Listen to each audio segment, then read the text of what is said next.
Seven members are present, Mayor, one absent.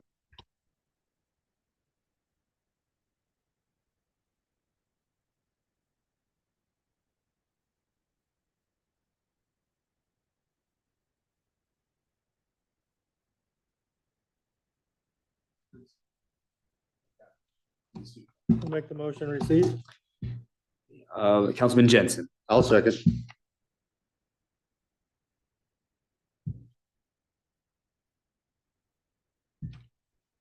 That motion carries 7-0, Mayor. Okay, at this time, I'd like to open it up to the council members for their opening on this item.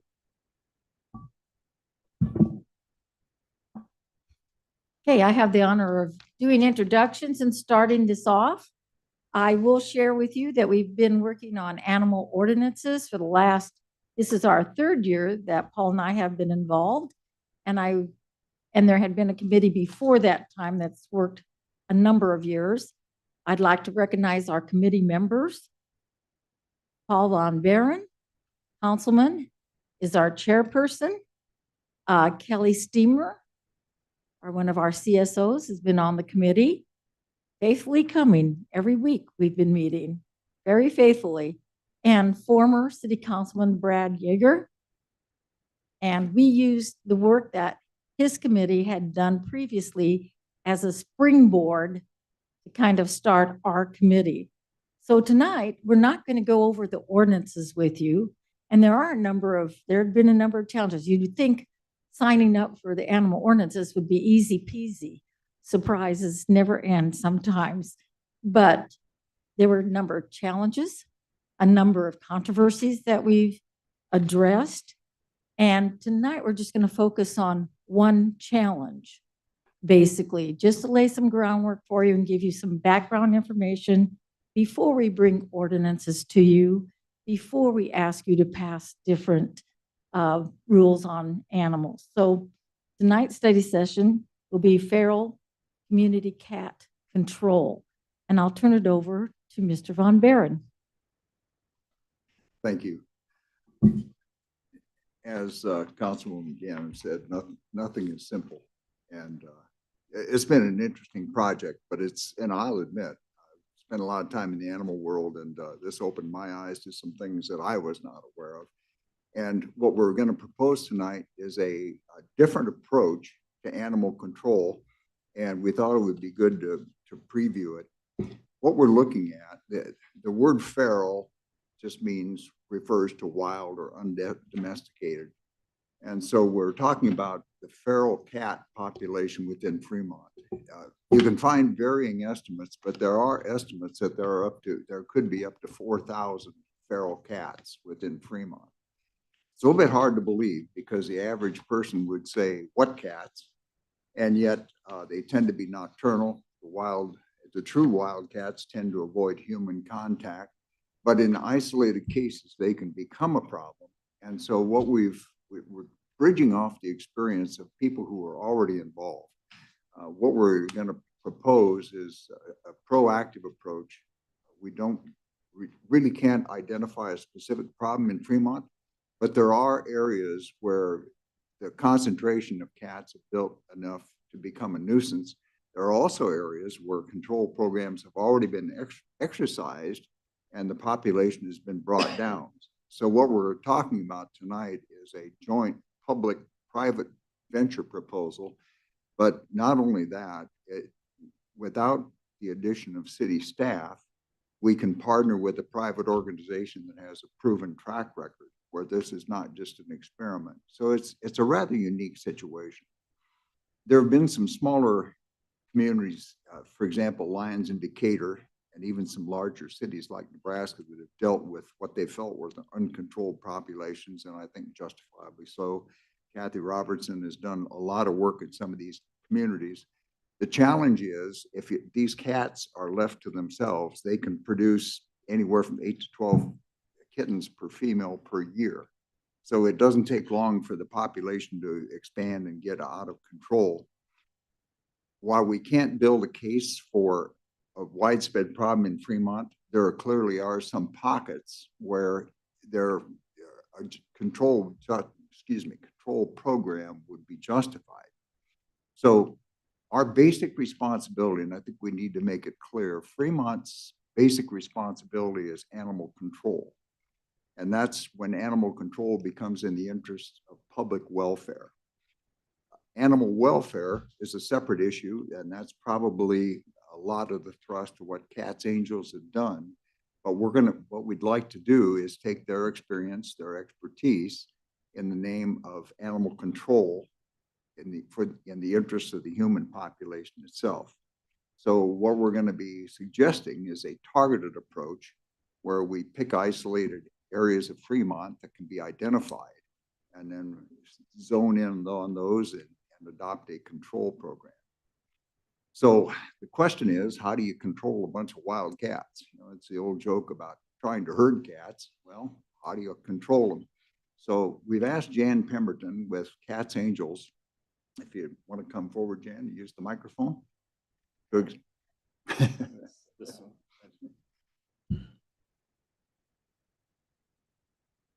So we've asked Jan to give us a little bit of background on what they do and why and the reasoning behind that.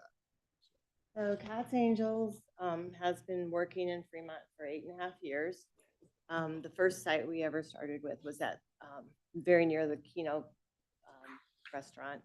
And Becky Pence is here to speak on behalf of how that site has been a success.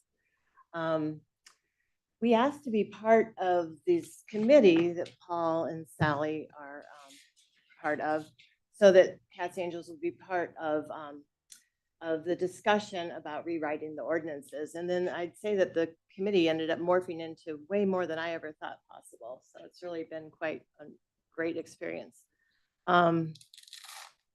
We would like to have basically the ordinances be more friendly for what the work we feel like we would like to accomplish here in Fremont. And that is to address the feral cat population, which can get out of control in certain areas, especially like, I mean, if you just get a bunch breeding in one area, then you start to get, we've seen colonies up to 100. So sometimes that's also like a colony, say that, you know, you start out with 10, I don't know, 5, 10, but it's like before you know it, if you have half of those cats having kittens and they have 8 kittens, you know, you can see how it can multiply very quickly. So what we propose doing is to have a site say if it's called into the CSOs, and then they say this would be an appropriate one for Cats Angels, then we would go in and we would do what we call TNVR, which is trap, neuter, vaccinate, and release or return. The CSOs I know don't have a lot of time to do a lot of trapping because it does take a lot of time. There's a lot of hours spent watching traps. Some will go in really easily and some won't. Then so we trap them, we spay and neuter them, we vaccinate them, we microchip them all so we can track if we get a cat again and we know, oh, it's moved actually from this colony to that colony, or, you know, so microchipping is a good way of keeping some good data on the cats. We ear tip them so that if a cat is, if you're trapping a site and all of a sudden you're getting a lot of ear tip cats, you know that you're doing a lot of good. They've already been fixed. Then that way that if they're vaccinated, we know that they're not going to be able to spread rabies at all. You know, I mean, obviously there's a lot of wildlife in terms of squirrels and that kind of thing that we don't want to have rabies be part of the issue, health and welfare wise. So the advantages that I would see for Fremont would be to reduce the colony number. We get a lot of calls from citizens that are also just upset because they find kittens under their porch and they don't know what to do. They want to do something that is humane. So they're at a loss. So they're like, can you help us? So I think you'd get less calls of that where someone's, you know, upset because they found kittens. And you also get less complaints of people saying, you know, cats are pooping in my flower bed and that kind of thing. Then it'll also take less pressure off of the CSOs and the less pressure off of Forever Homes. And I know that they're usually at capacity. This is kitten season, so we're all at capacity right now. And then there's some behaviors that cats that if they're actively breeding have that are unattractive, like yowling and spraying and fighting. There will be a lot less of those kind of behaviors too if they're all getting spayed and neutered. What sometimes happens too is like a population, like you don't necessarily want to have all the cats leave an area. So, because then what tends to happen is just more cats will move in. So that's called the vacuum effect. And there's a wonderful organization called Feline or Alley Cat Allies. And they have lots of information about trap, neuter, return. So the cats that, like it is better to return them. Maybe we don't really care about what's good for the cats, but it is better for the cats to go back to the area that they know how to find shelter and food. But it's also good because then you don't get that vacuum effect and you have new cats come in that haven't been already spayed and neutered. One of the things that Cats Angels does that wouldn't be part of this proposal, but we also offer what we call community assist to members of the community. Usually they're also low-income members that they can just call us up and say they need to get a cat spayed and neutered, and we will do it for them. We just ask for a donation because we also find that some people will move and just release their cat to outside. So then you have a friendly cat outside that is reproducing as well. It's not spayed and neutered. So we want to get even indoor cats fixed. We're just all about spaying and neutering any cat that can come to us, basically. I think that might be all I have. Well, we did want to say that that if this Alley Cat Allies organization finds that if you get 80% of a community, of a colony fixed, then they will stop reproducing. Like that's a tipping point to not have them keep increasing in population. Because basically, if you're getting 80% of a colony fixed, you're not going to have all the kittens. You're not going to have the multiplication, and it's hard on a cat to be outdoors. So they're not going to usually live, you know, the 15 years that you have an indoor cat live. They're usually only actually going to live a few years.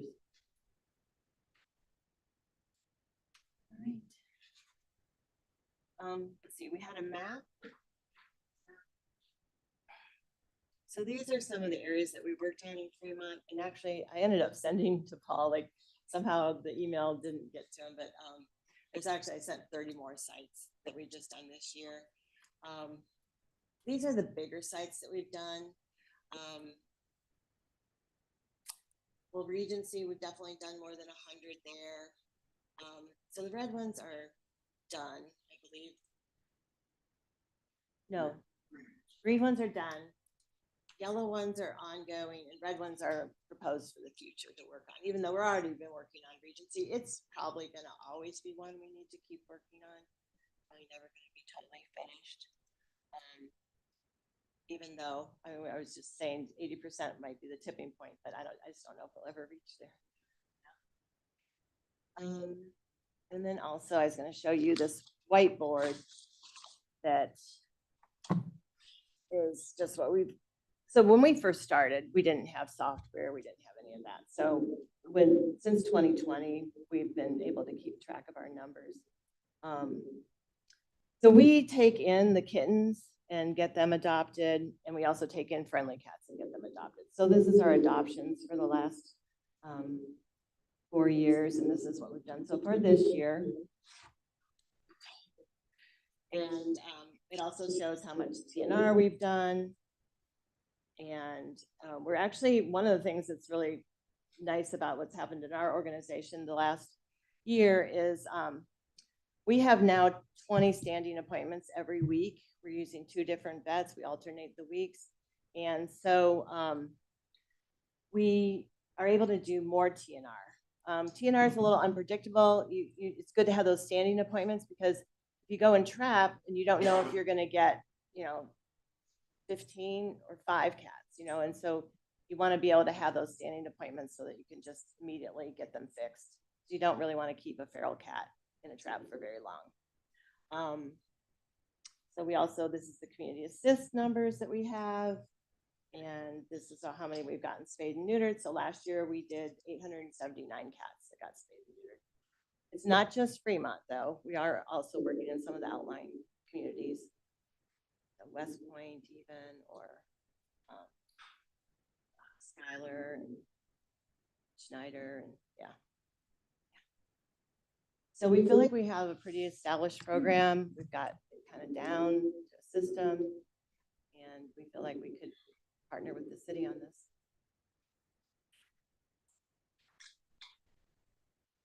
So, Martha, do you want? Councilman Von Baron. No, that's fine. Thank you. And we will have room for public comment here once we kind of work through this.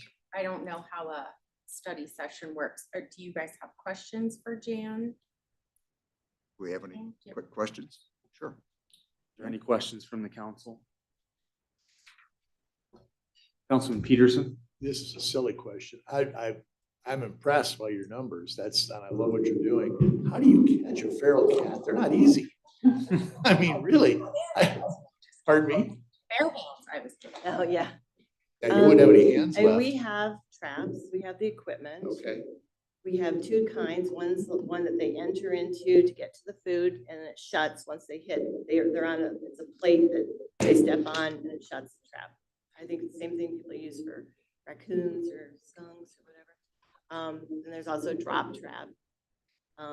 That one you have to be there. The other one you can not, you can come back and check them every hour or something. Some cats are harder to trap than others.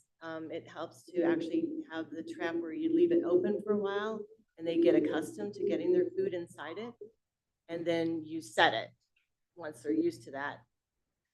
Some cats are just hungry and they want that food and they'll go right in. It really depends. Love you.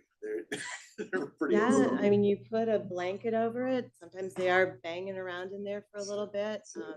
Blanket calms them down. They're scared, but they settle down pretty quickly. Yeah. Well, I'm surprised at that. Good. Councilwoman Lathrop? I actually have a couple of questions. First of all, after they're spayed or neutered, do they have to be held for a certain amount of time? So like it doesn't get infected, or, I mean, how does that work? Because I know domestic animals have to be down for a little bit. Yeah, we tend to not hold them. Okay. Generally speaking, there's not any complications. I mean, there could be the rare case that there is, Mhm. but again, you don't really want to hold a feral cat for very long. Sure, So sure. usually we release them the next day. Okay. And then my second question. The vet does give them some antibiotics. They give them an antibiotic injection. Okay.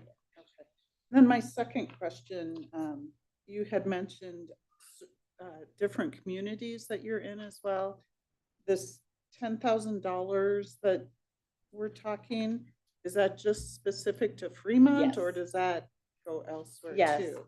Just specific to Fremont. Okay. And it would, I mean, that's kind of later on in the talk of how. Sorry, I jumped ahead. That's all right. No, but I mean, it's just like the CSOs would definitely deem a site one that they think is appropriate for us. So it would only be in Fremont, be going through the CSOs first. And it also would not be funds that would be used for what I was talking about with the community assist program that we have. It would just be for the feral cats. That's my understanding. Councilman Jensen? Yeah, I just had a question about the money also. I know, and it's something I always vote for, that Cats Angels has gotten yearly the money from the Keno, from the community funds that raised through the Keno sales. Is this in addition to that? Is this to replace that? We've talked a little bit about that. I would think it would replace that. I don't think it would be an addition to.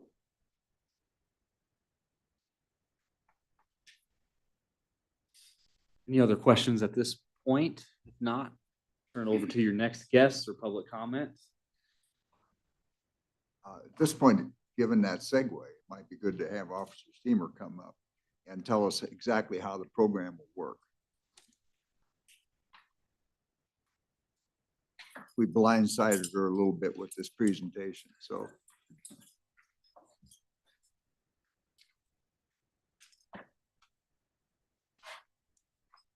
Officer Steamer, Community Service Officer Supervisor.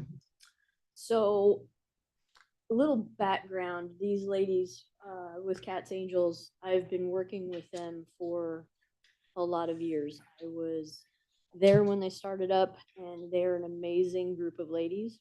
And I know that no one in this room really understands how much dedication, time, and energy these ladies have put into making life better for cats in Fremont. They have been doing this sometimes at their own expense, putting in their own money to make sure that things get done that they know needed to be done.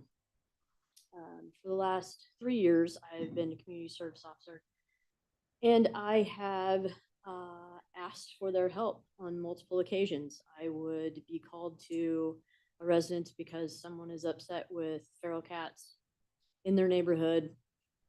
And I have a conversation with them and say, you know, you can keep trapping a cat one at a time. You know, they'll say, well, my neighbor over there is feeding cats and they're always in my yard and I don't like it. Well, okay, it is a nuisance to them, and there is a city ordinance that covers nuisance. And so we do have to respond to that, and we have to make it fair for everyone.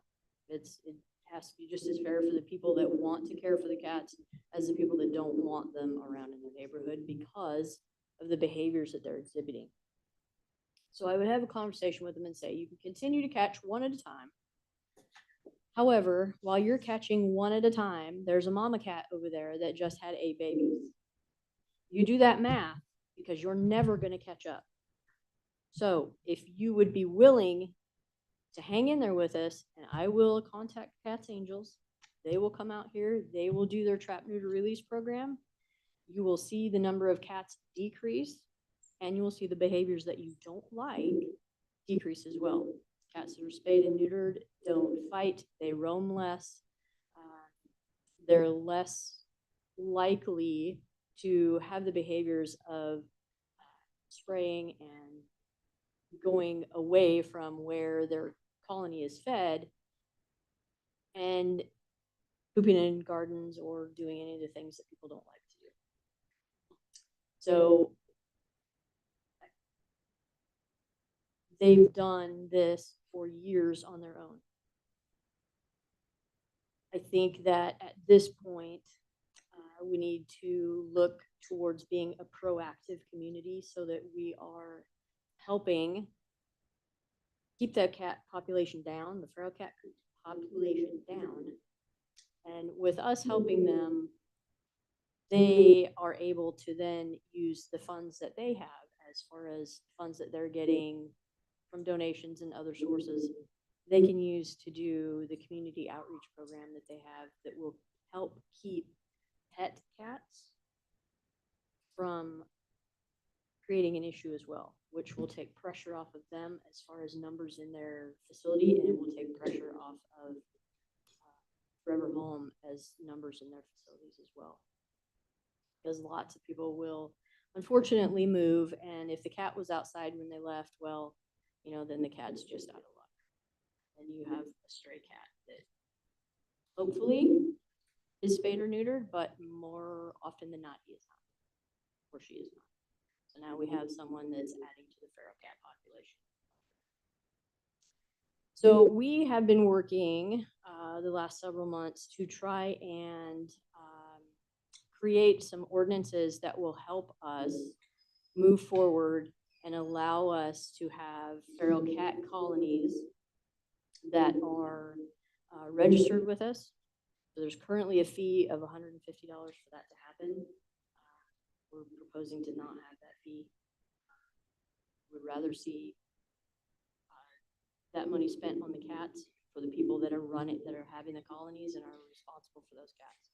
So a colony caretaker is supposed to register their colony, so we know where they are, we know who it is that's responsible. It's their responsibility to make sure that they're looking at their cats every day. And you have to understand that these people truly love these animals, that most of them they can't touch, but they see them every day and they truly love them. Otherwise they wouldn't be doing what they're doing. So it's their responsibility to check them out every day. When they see a new animal come into their colony, then they need to either contact us or contact Cats Angels and say, hey, I got a new kid here, I need a TNR. And that is the point where we can keep the attrition at a point where we're not going to have to continue to do this, the bigger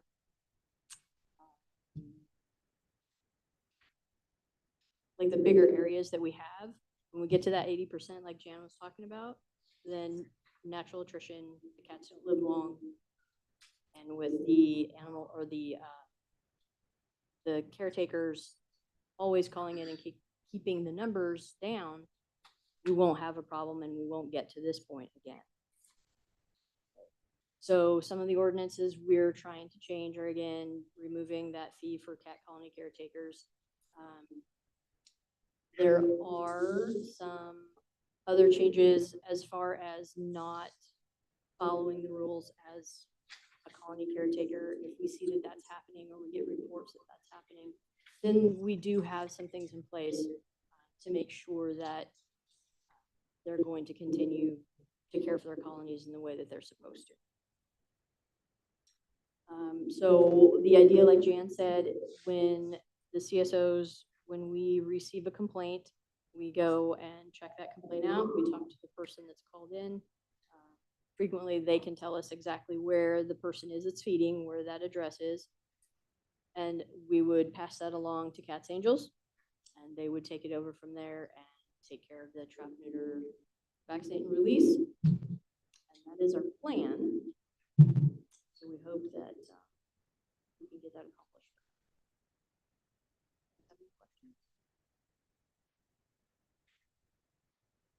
Thank you very much for that report, the work that you're doing out in the field. Appreciate that very much. We are kind of coming down to the last few minutes. I'm willing to go over a little bit just so we can get some comments from the public that you had, and maybe if you have any closing remarks that you'd like to make. So go ahead, caller. I think I think the main thing is when you first hear the concept of harboring a cat colony, it's counterintuitive if you want to control cats. When you hear the concept of let's trap and neuter them and then let's put them back, that's counterintuitive. But actually, it's a proven concept. And fortunately, we've got a group in our midst who has done that. What we're ultimately asking, and that won't be part of tonight's request, but we're just asking that the city support them in funding in isolated areas that the CSOs will designate. So I don't, Councilwoman again. No. Just some clarifications too. Yes, Cats Angels has been receiving Keno funds, but that's not a guarantee. And they've changed the rules on Keno, and they're not going to be giving funds just repeatedly to the same organizations over and over and over again. So that's going to be changed. And a question for our CSO, how many cats do you go out and catch? Well, Trap. Cats are difficult to catch, and we generally don't trap. We will loan the traps to people that want to trap. But again, we don't have the manpower to sit on a trap and make sure that that cat is removed quickly after it's caught. And so Cats Angels has really been able to just come right in there and assist the CSOs in their jobs, actually. Thank you. I think at this point, let's move to public comments. We've got a few minutes yet. The public has comments. Any other comments? Yeah, public on this. Would like to come up. I will. But that's okay. I'm Becky Pence, Rebecca Pence. So Cat's Angels originated with the colony problem that we had a Big Red Keno. And we had an all-black colony that we thought maybe was 15, but was 30 plus. And we had a problem. We didn't have a solution because none of us knew at the time what TNR was. So we started the research on how we were going to handle this. I didn't want deceased kittens and cats in my parking lot because it's bad for business. And it's a really heavy traffic area and it was becoming a problem.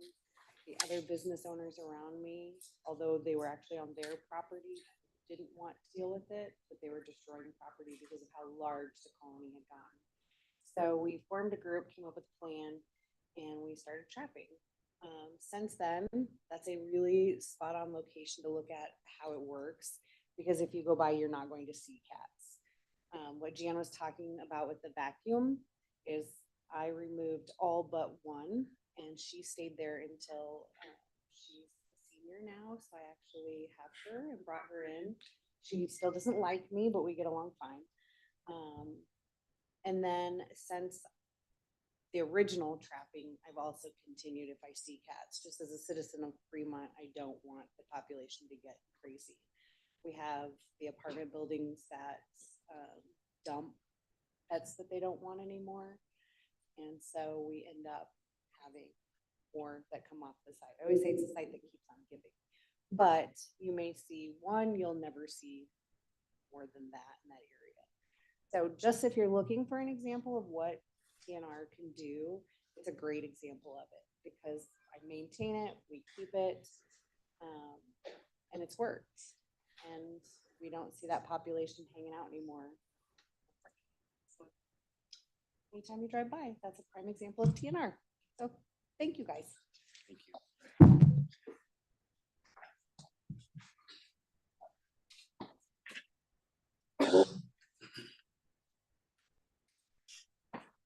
Real quick, my name is Kathy Robertson. I won't pick up too much of your time. I just wanted to make a couple of points to help drive home what these ladies have been saying.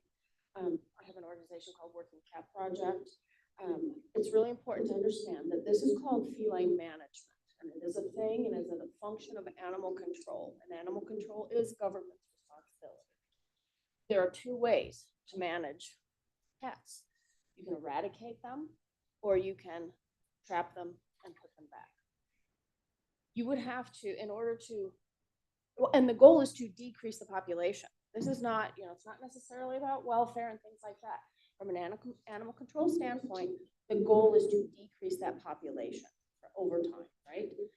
If you want to do that with the eradication method, you would have to catch 91% of all the community cats.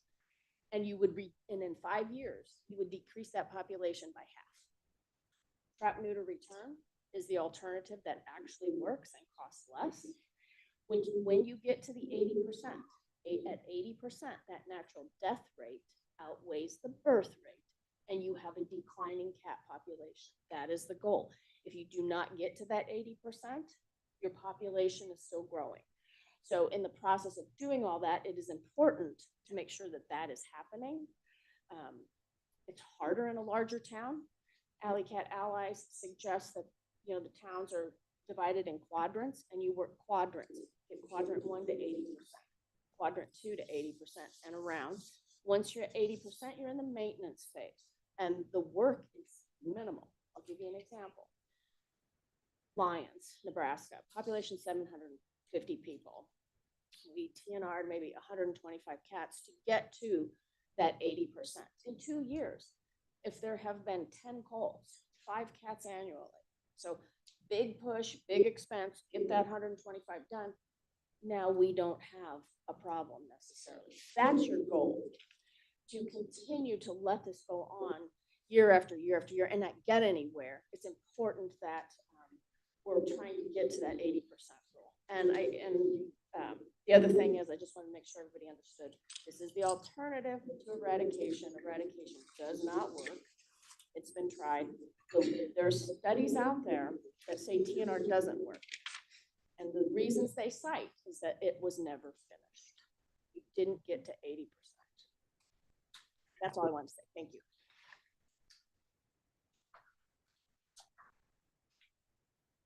sorry, I didn't come to talk about cats, but I will chime in. Chris McBratney, 1308 North Broad. We used to live 2 blocks north of Midland, and we had feral cats that would live on our porch. Our kids named them all Urkel, Charles, not Charles, who looked like Charles, but was not actually Charles because they TNR both. So thank you for that. Cupcake, Taco, Marty, Peanut Butter Cup, etc. Whole slew of cats. And Cat's Angels, TNR'd all of them. Cupcake lives with us in our house right now. Success story. I still think Taco could have been domesticated, but I'm not a cat expert, but it was very successful because we kind of saw it firsthand from that perspective. So just as a citizen who is not here to talk about cats, I will talk about it just from firsthand experience. So that's all I wanted to add.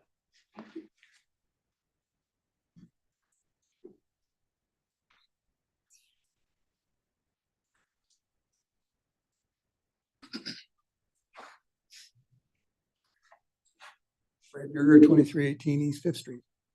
Just a couple comments to add that I thought might be beneficial for the council.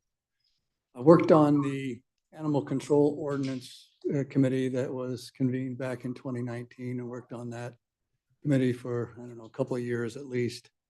One of the things that we avoided was the ordinances related to cats. Largely because city code doesn't have an awful lot on cats in the first place, but it does address cat caretakers and the like in a fashion that we see now might not be the most effective for the city. And so that's one of the things that the current ordinance committee has been working on as to how do we rewrite some of the things in city code today that would be more effective long-term for the city with controlling the feral cat population. So that means addressing some of the caretaker issues and how that's authorized and how that functions. But it also means going from a situation where the city was dealing with feral cats on a reactive basis to actually dealing with it on a proactive basis. And in doing so, that's where we started having conversations about, this isn't really unlike animal control for dogs in the sense that that's a city function. It's in the budget. Keno funds, as Councilman Ganem has said, may not always be there for Cat's Angels to do this function, but this is a function that the city needs to do on a regular basis in order to maintain the cat population. You can get it to a control level, but you still have to continue maintenance even at that point. And Cat's Angels has been doing that for us, as others have pointed out, with Keno funds. Now, I think is a good time for us to make the changes. And in order for us to rewrite code, city code, that goes along with whatever we're going to do here, we need to sort of know what the funding mechanisms are going to be and that those are tied to city funds so that we can write code that's in essence permanent. I realize code's not, it's flexible, but at the same time, we need to put in some new ordinances. Having the foundation of knowing that those funds are coming for the purposes of feral cat control on a regular basis is going to be important. So I just wanted to add that because rewriting the code on feral cats has been a monumental task for a number of years. And with your assistance, I think changes can be made to the code that will be effective for the city going forward in a proactive mode. But that means you giving some serious thought to making this a permanent budget funding item, just like you fund for animal sheltering. You have CSOs for animal control, but they need to be augmented for feral cat control. So thanks.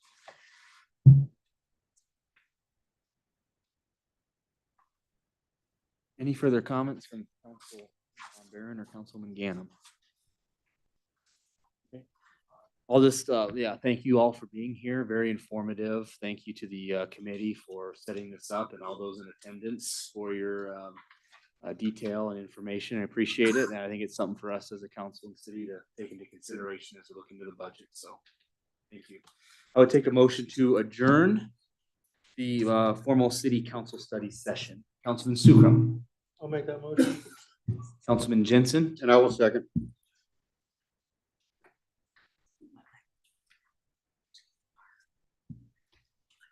That motion carries 8-0, Mayor. Okay, that is adjourned. We will begin with the Pledge of Allegiance.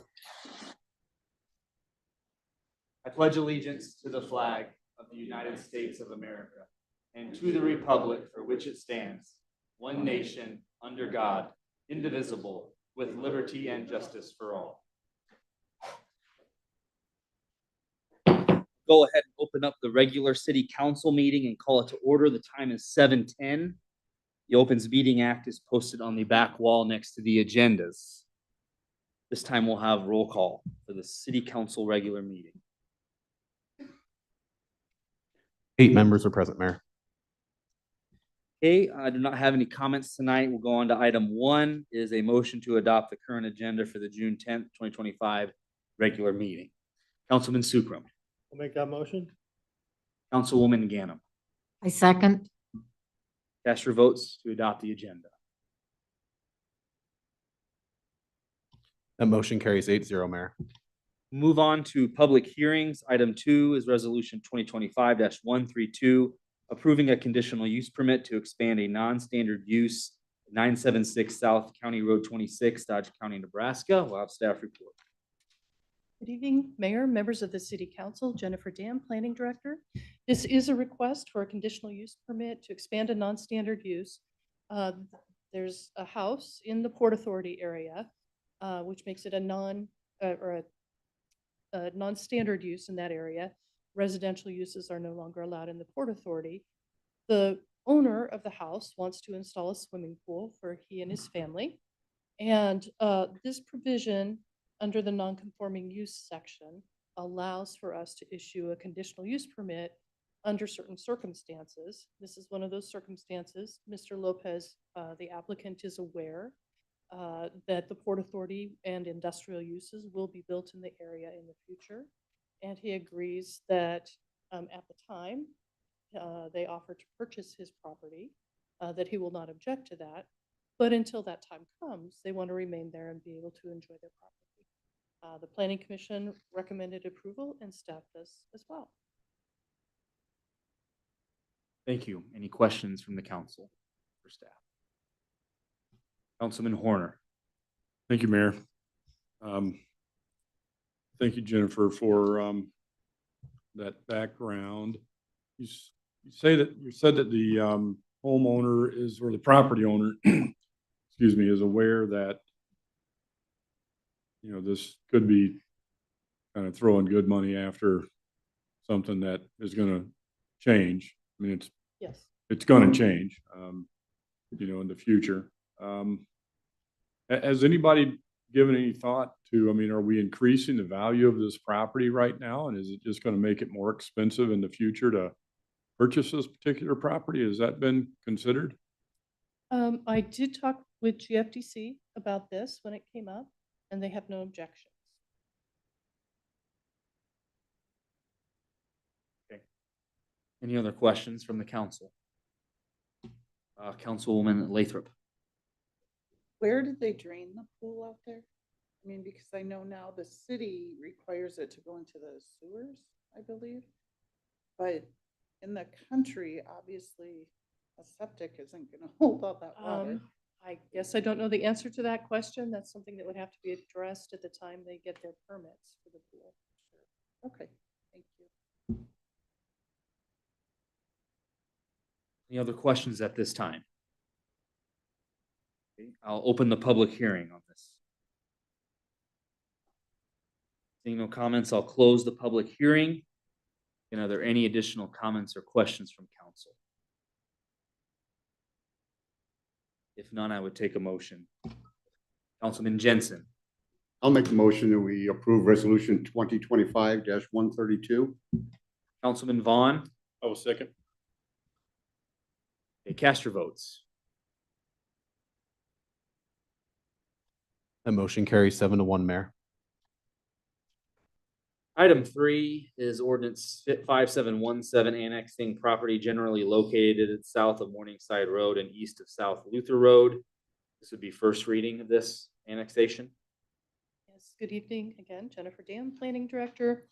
This is a request for annexation of the Morningside Point Second Edition.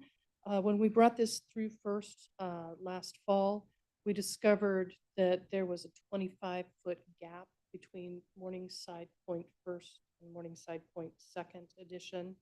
And this is just correcting that for the annexation. Still has to go through the whole process. Thank you. Questions for staff? Yeah, open the public hearing on this item. Seeing no comments, I'll close the public hearing. If there's no additional comments from council, would take a motion. This is to introduce and hold first reading. Councilman Sukram, I'll make that motion. Hold first reading. Councilwoman Ganem, Second. cast your votes.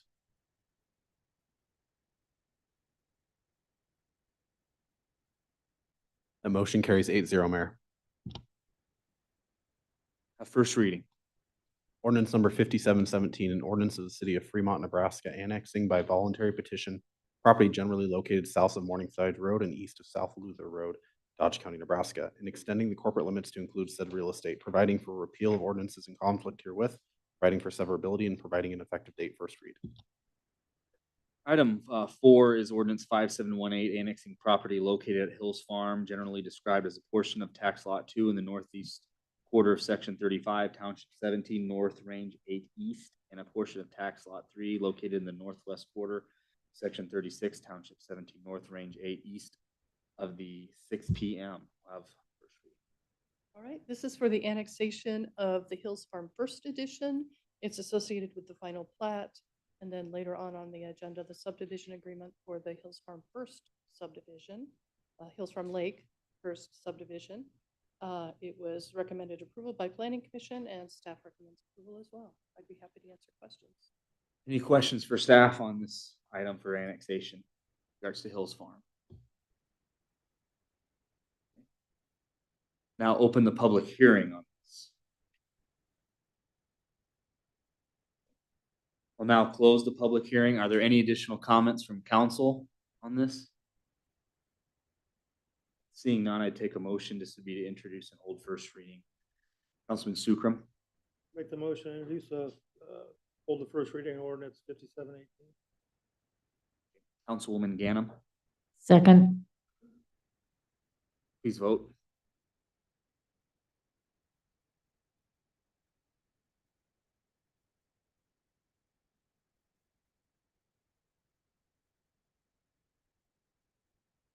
Councilman Peterson, That motion carries 8-0, Mayor. first reading. Ordinance number 5718, an ordinance of the city of Fremont, Nebraska, annexing by voluntary petition property generally described as portion of tax lot 2 located in the northeast quarter, section 35, township 17 north, range 8 east, and a portion of tax lot 3 located in the northwest quarter of section 36, township 17 north, range 8 east of the 6 p.m. Dodge County, Nebraska, and extending the corporate limits to include said real estate, providing for repeal of ordinances in conflict herewith, providing for severability, and providing for an effective date. First read. We'll move on to item 5 as resolution 2025-133, approving the request for the Hills Farm First Edition final plat. The first edition of Hills Farm Lake, it has 18 lots and an outlot. Again, it's associated with the annexation and the subdivision agreement. Staff is recommending conditional approval on this, as did the Planning Commission. The conditions are that the subdivision agreement be approved and the annexation be approved. We will not file the final plat until such time as those are approved. So there shouldn't be a problem with approving this tonight. Thank you. Questions for staff? Now open the public hearing, Hills Farm First Edition final plat. Close the public hearing. Are there any additional comments from council? If there are none, I would take a motion on the Hills Farm First Edition final plat. Councilwoman Ganem, I move we approve the request for the Hills Farm First Edition final plat, resolution 2025-133. Councilman Jensen, And I will second. cast your votes.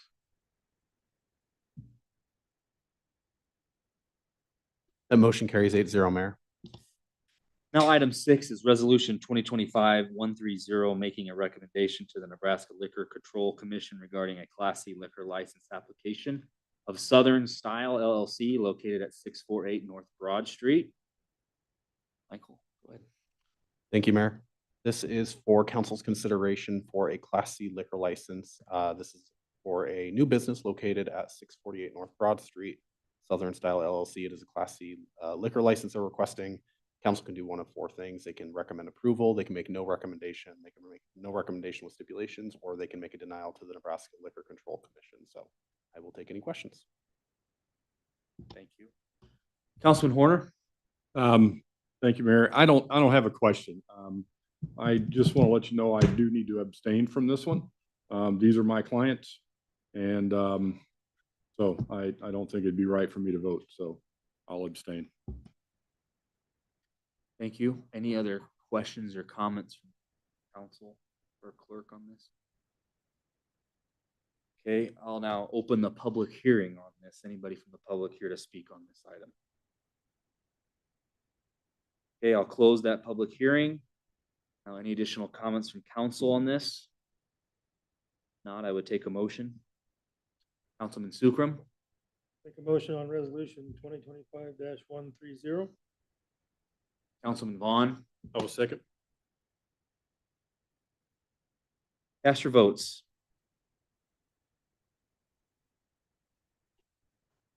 The motion carries 7-1, Mayor. One abstention. 7-0 with one abstention. 7 yeas, 1 abstention. Okay, moving on to the consent agenda. All items in the consent agenda are considered to be routine by the city council and will be enacted by one motion. There will be no separate discussion of these items unless a council member or a citizen so request, in which event the item will be removed from the consent agenda and considered separately. Are there any items to be removed from the consent agenda by council or staff? Councilman Peterson. Number 12, please. Okay. Councilman Von Baron. 11 and 15, please. Okay. Councilwoman Ganem. 15. Okay. That one is coming off. Okay. Councilman Horner. 16, please. Michael. Yeah. Mayor, if I may, I would actually request item 11 be withdrawn. The applicant let me know yesterday that he is no longer actually wishing to discharge fireworks for that wedding that's going to go on July 26th. So I'd actually ask that we withdraw that item from the agenda for tonight. Thank you. Okay.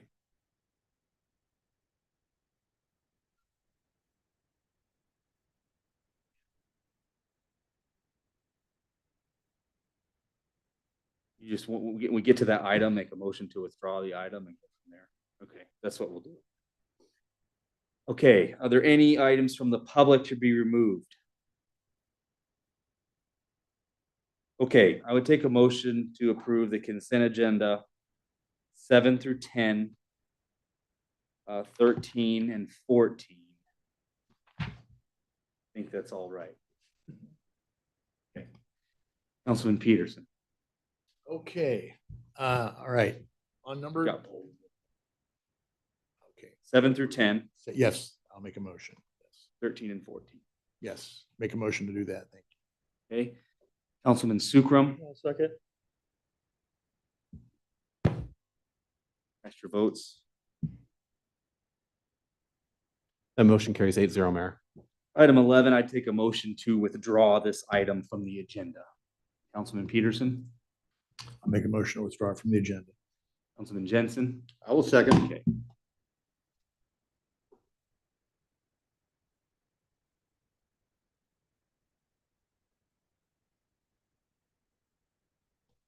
That motion carries 8-0, Mayor. Item 12 is resolution 2025-131, authorizing the request of Fremont Rotary Club for use of part of the Fremont Municipal Airport for the August 17, 2025 date. Yes, I wanted to, just because there could have been some mistaken information on that. We did this last year. We do it every year, actually, at the Taylor Martin Hangar. And somehow it was put out there that we're going to have parking on Airport Road, and we never have, and we're not going to. We're not. So I just want to make sure the city doesn't hear something that's mistaken. All our parking has always been restricted to the airport property and the grass and so forth and so forth. So nothing unusual. We're gonna have the Pancake Man this year. And it's gonna be just pretty much a routine thing, obviously hoping for a good turnout. But I just want to make sure it was crystal clear that we're not planning on having any parking on Airport Road. That's all. I just want to make sure nobody got that impression. Thank you. Any other comments or questions from council on this? Are there any comments from the public? Okay, I appreciate the Rotary Club for putting this event on every year. It is a really neat event. If you get an opportunity to go out, it's family friendly. You know, the airplanes kind of come in and out. It's great for kids to be a part of it. A lot of volunteers are involved. So it's just a great community annual event. So encourage you all to attend. It would be again August 17th. So there's no further comments. Councilman Horner. If there are no further comments, I would like to make a motion that we approve resolution 2025-131. Councilman Jensen. And I will second. Cast your votes. That motion carries 8-0, Mayor. Item 15 is a motion to receive the Local Option Economic Development Fund LB 840 quarterly report of staff report from Angie Olson.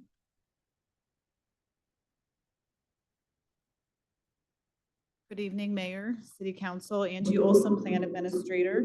This is the quarterly report of the Local Option Economic Development Fund. The report is attached with the staff report. And in May of 2024, the tax and the plan itself were voted on again and approved by voters last May or May 2024. And the plan will be in place till 2039. And I'm here to answer any questions you might have. Okay, thank you. Councilman Von Baron. Yeah, Angie, I was just you may have other high points, but specifically, can you give us the status of RTG? And I believe there's a robotics company involved also. Can you just give us an update on those?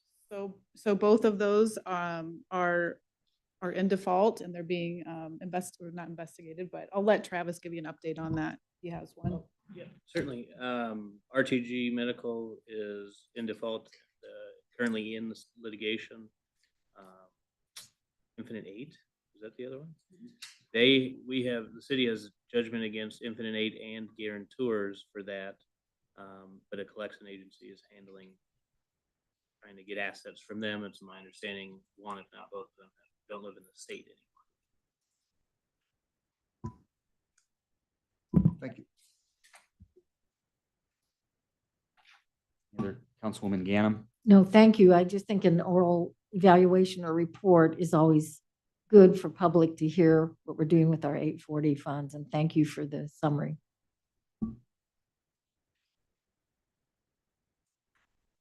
Any other questions or comments from the council? Okay, any comments from the public on this item? The LB 840 report? Any additional comments from council on this? Councilman Jensen? If there's no additional comments, I'll make the motion to receive the Local Economic Development Fund quarterly report. Councilman Sukram? I'll second. Cast your votes. That motion carries 8-0, Mayor. Item 16 is resolution 2025-136, accepting the tentative schedule of assessment for the Jack Sutton Sidewalk Side 24 project. Troy Shaven, give our report. For Shaven, City Engineer, this item is asking the council to accept the schedule of assessments for the sidewalk that was completed last year.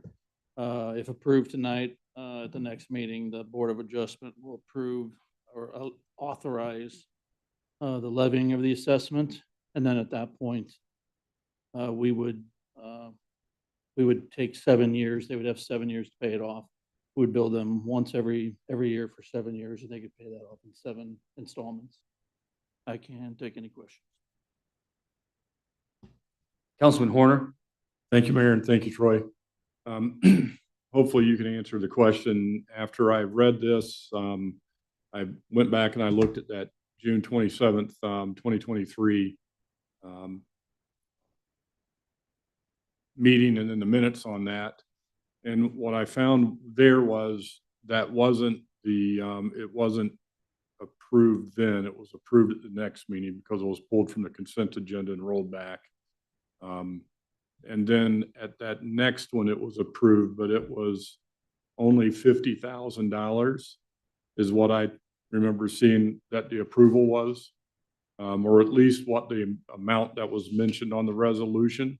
Was there something else? It's just not adding up for me.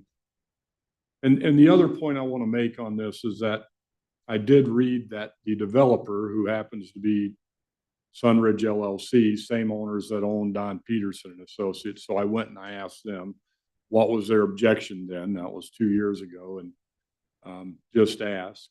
And they just had some concerns about having to redig up the sidewalks after they actually develop those lots, whether or not they sink, they've got to bring back to grade, those kind of things.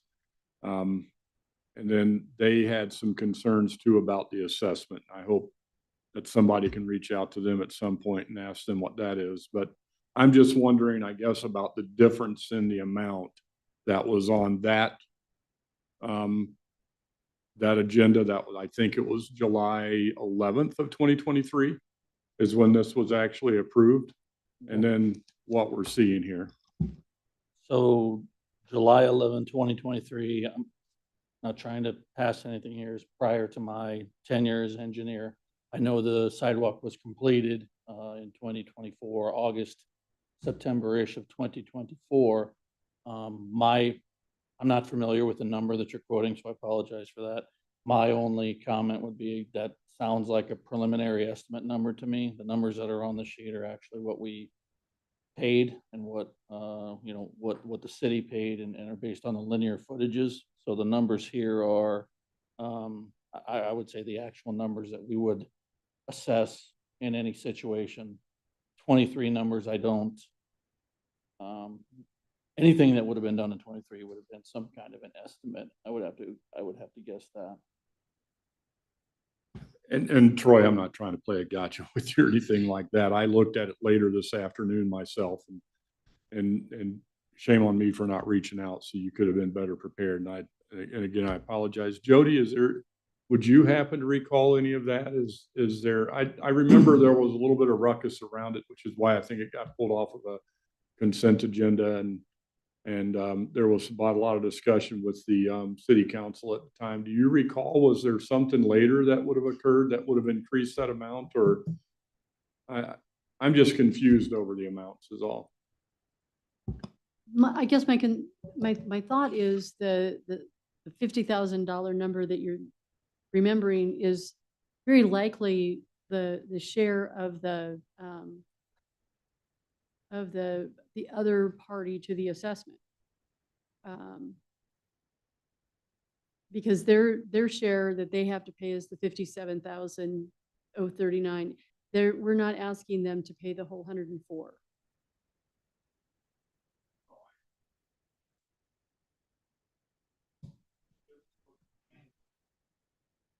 I'm sorry, I get that. And it just looked to me like I just pulled it up real quick. It was on the resolution that was created then.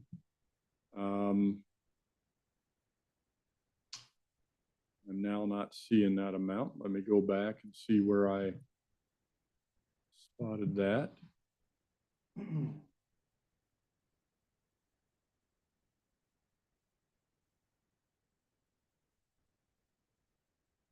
Oh, sorry, I'm looking at the wrong one. It was actually on the original one that on June 27th is where the amount was mentioned. Councilmember Horner, the assessment will actually be made at the next meeting. Okay.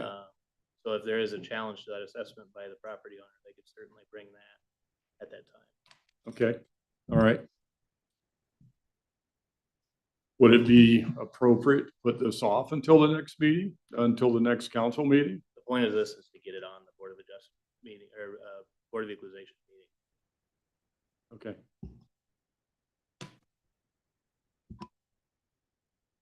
Okay. Are there any other comments or questions for staff on this item?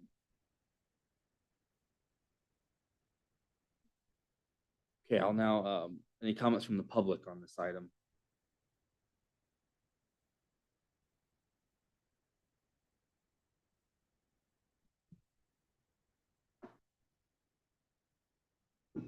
Brad Yerger, 2318 East Fifth Street. I was hoping then, based on what I was listening to during this discussion, that council could get some further clarity on the split that's going on here between the city and the other property owner. Strikes me as the linear footage on the city-owned property from Luther to the edge of where Sunridge would start is less footage than from that boundary all the way down to Johnson Drive. And so I'm surprised that the city share is almost twice as much as what the developer's share is, given the square footage. If any of you have been out there to look at those sidewalks and the distances, I'd appreciate your getting some clarity on why that split's occurring the way it is.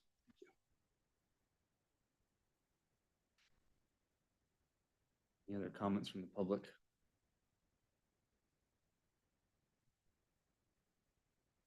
Any additional comments or questions from council? If I could, Mr. Mayor. Jody Sanders, City Administrator. I went back to the agenda that Councilmember Horner mentioned, and it was actually $40,000 was the estimate that was in that staff report, because what was being presented in that account or that council meeting in June was to install a traffic signal, a crossing signal, not the actual estimate for the sidewalk, because as a result of the meeting in June, the council voted to not do that. They wanted to see a sidewalk erected. So the numbers would be from the July 11th meeting, not the June 27th meeting. And there was no presumption that the other party would be assessed for a traffic signal. That was just going to be part of the city's expense.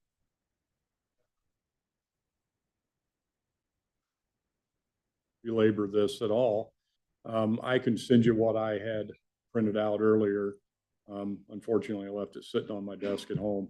But anyways, just for clarity though, we're looking now at $104,553.97 to be split $47,014.46 to the city, and the remainder of that to Sunridge LLC. Is that correct? Yes. Okay, so the amount, the difference in the amount is, I guess maybe I had assumed that the amount that was on that, and I know that was for the crossing, but I'm pretty sure there was an amount in the later one that was stated too. So that one, I pulled that one up as well. And the fiscal impact paragraph says the engineer's estimate, a conservative estimate for the city's portion, because we're talking about the financial impact to the city, not to the developer. It wasn't the whole project total. The city's estimate was 45,000, which is mighty close to the 47,000 that the city will have incurred for this project. Okay, well, there's the explanation that I was looking for. Thank you.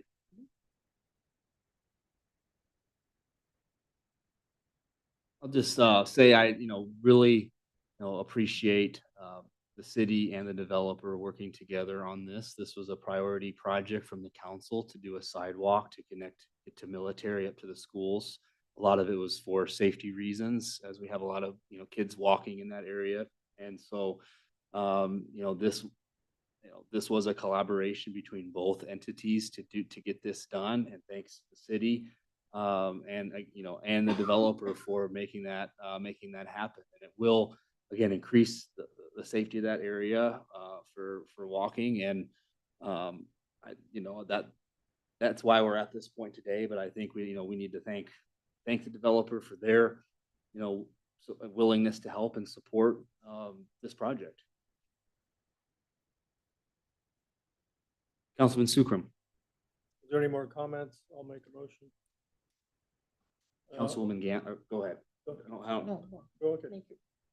I'll make a motion to approve resolution 2025-136. Councilwoman Ganem. I'll second.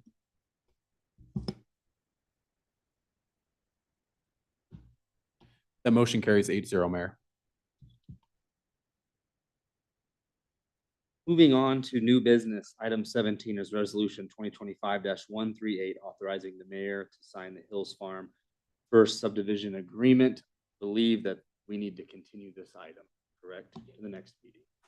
Okay, I take a motion to continue this item to the next meeting. Councilman Jensen. I'll make the motion to continue item 17. Councilman Sukram. I'll second. Cast your votes.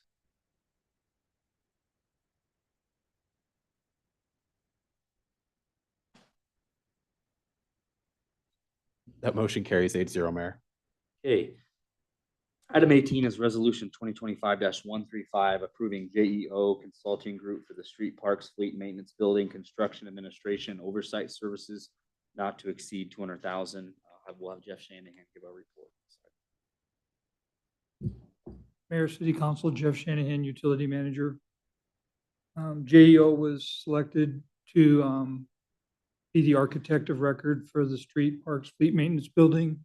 When we brought that to you guys a couple years ago, when we started this project, we chose not to include construction management at the time because we weren't sure what kind of structure we were going to be building, whether it was metal frame, precast concrete, whatever. So we didn't want to try to figure out what we were going to have for construction management. The project is ongoing now, and JEO has been doing some construction oversight with us, taking submittals and reviewing those and having our monthly meetings with the contractor. So this is right now, we're coming back to you to get approval for up to $200,000 for construction management to finish the project out. This would be to JEO for their activities when we do this project.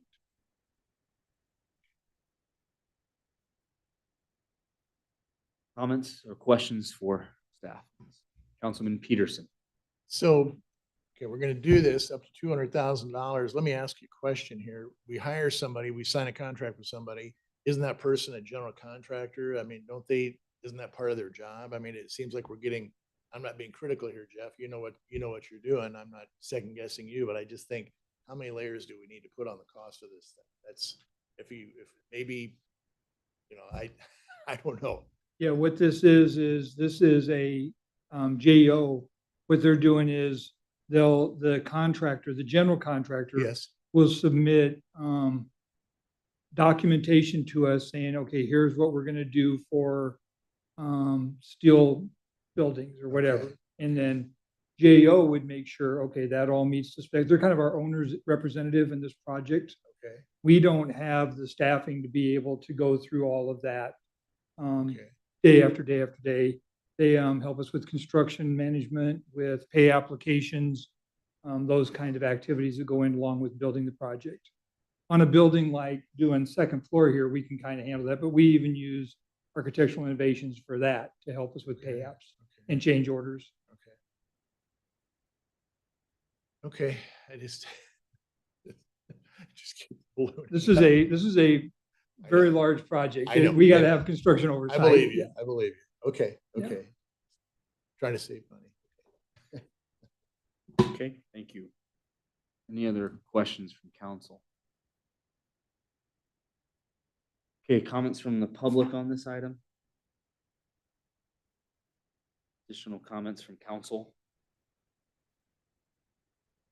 Councilman Sukram, There's no more, I'll make a motion. Councilman Horner, I'll second. cast your votes. That motion carries 8-0, Mayor. Item 19 is a council member Vaughn item. This would be to reconsider resolution 2025-111, providing a full waiver of fees to John C. Fremont Days. Councilman Vaughn, do you have anything you wanted to go ahead? Yep. Sometime in the last calendar year or fiscal year, however you wanted to say it, we had changed the rules basically on whether or not you could get a waiver for certain facilities, and we outlawed the weekends because they tend to be expensive. And there was a little bit of confusion at the last council meeting. John C. Fremont Days and Connie's here to speak to that end. They wanted to pull that item off of the consent agenda and have it considered for full waiver of all of the fees. And there was just a little bit of miscommunication, and it didn't happen, didn't get pulled off the consent agenda for consideration. And the reason why I would be in support of this, and hopefully the rest of you would too, is that in years past, we have not levied this charge against John C. Fremont Days. It's a community-wide celebration and overall community spirit kind of a vibe. And I would just ask that we reconsider that fee that the Recreation Advisory Board is kind of locked into. They can only approve so many waivers, and the weekend fees were not part of that. And knowing that John C. Fremont Days budget is limited, and I want to do everything we can to make sure that the festival continues to be a success for years to come. That's the basic background. Okay, thank you. Councilman Jensen? Just so I'm clear, we first have to move to reconsider, and then we go in and add the amendment to it. Is that correct? Yes, sir, correct. Any questions for Councilman Vaughn or comments on this before we get to that motion? Councilman Von Baron. Okay. If there are none, I'd take a motion to reconsider. Councilman Vaughn? I would make that motion. Okay, and then Councilman Jensen. And I will second. Okay. Cast your votes to reconsider. The motion carries 8-0, Mayor. Okay, now we're back on that original item. And so are there any other comments or questions at this point on that original item? If not, I'll go to Connie. Councilman Von Baron, go ahead. Yeah, I really have no objection to doing this. We've set some of these standards and hurdles in the name of uniformity and administration and not having to deal with a lot of exceptions. I think this one is valid. And my only request is that as we approve this, what we set a policy, and it's like all policies, you always find an exception to it. But this is one I think that can apply in the future. My only request would be that we modify in some way. I'll have to defer to Travis, our current statute, our current reading to just reflect this. So when we come up against it, if the terminology is community-wide event, I have no problem with that. But I think it just, in the interest of uniformity, it's good to set the precedent why we approve that, incorporate that into the language, make things uniform from here on out. Councilman Horner. Thank you, Mayor. Thank you for those comments, Paul. I would echo that, and I just want to throw my support in for that. I think that of all the events that we have in Fremont, John C. Fremont Days celebrates the city. It celebrates our founding, our heritage, everything about Fremont. It's not for one group. It's not for one thing. It's for all of us. And I do think this is, of all the things that we could support, I think John C. Fremont Days is it.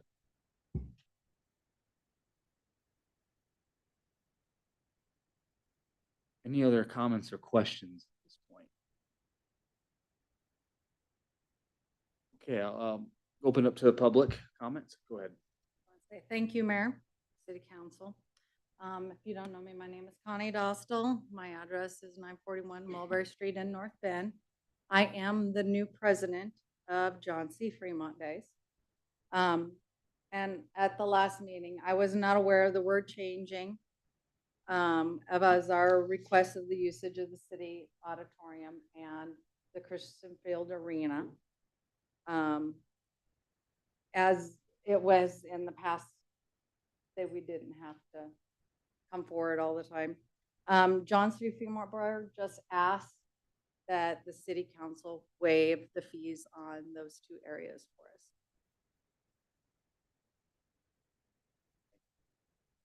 Are there any questions for the applicant? Any other comments from the public on this item? Okay, so currently the resolution states the Parks Board's recommendation. So if we wanted to amend it, then we would have to make that motion to amend the current resolution to reflect no fees for John C. Fremont Days, and then we would go off of that. So, Councilman Horner. I'll take a shot at that, unless you want to. I would make a motion then that we amend the recommendation that we waive all the fees for the parks and for usage for John C. Fremont Days. Councilman Von Baron. Yeah, and I would second that. Just one comment. Is there a way to write this and summarize this? I don't know if we have to amend our current code permanently. It's kind of a separate issue, but just so that we're clear in the future on these exceptions. Yeah, we'd have to amend the policy and we could take steps to work on that. That'd be good. No, so I'll second that. Okay. Cast your votes to amend.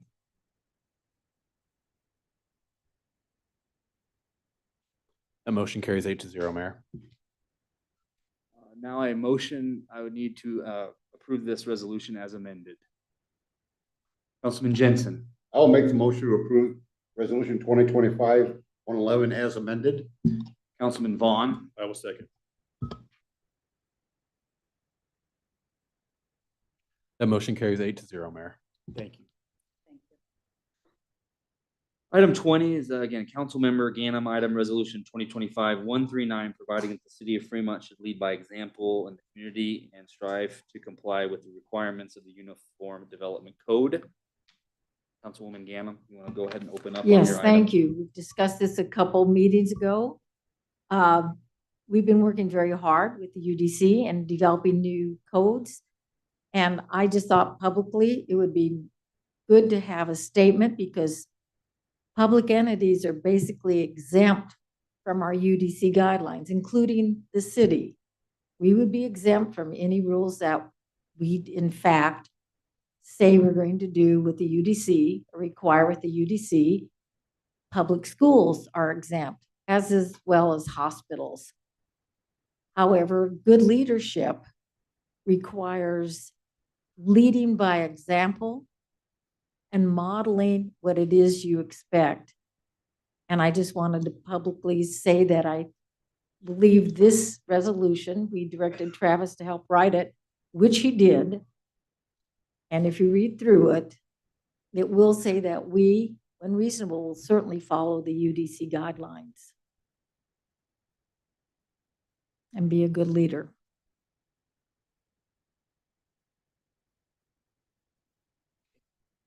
Any questions for Councilwoman Ganem on this item from the council?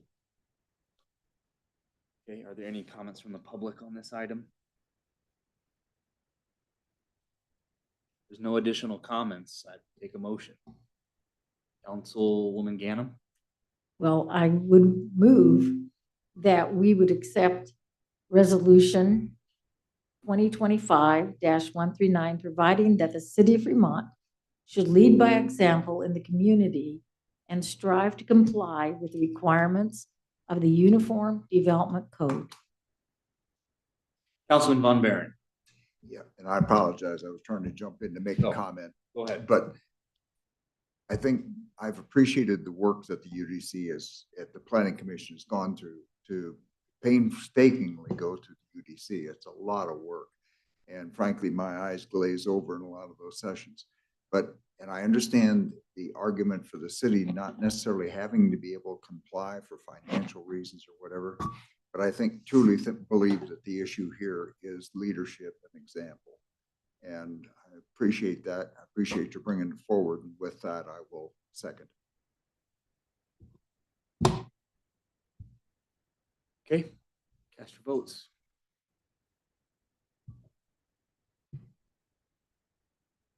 The motion carries 8-0, Mayor. Take a motion to adjourn. Councilwoman Ganem. So moved. Councilman Jensen. Second. Cast your votes. That motion carries 8-0, Mayor. We are adjourned.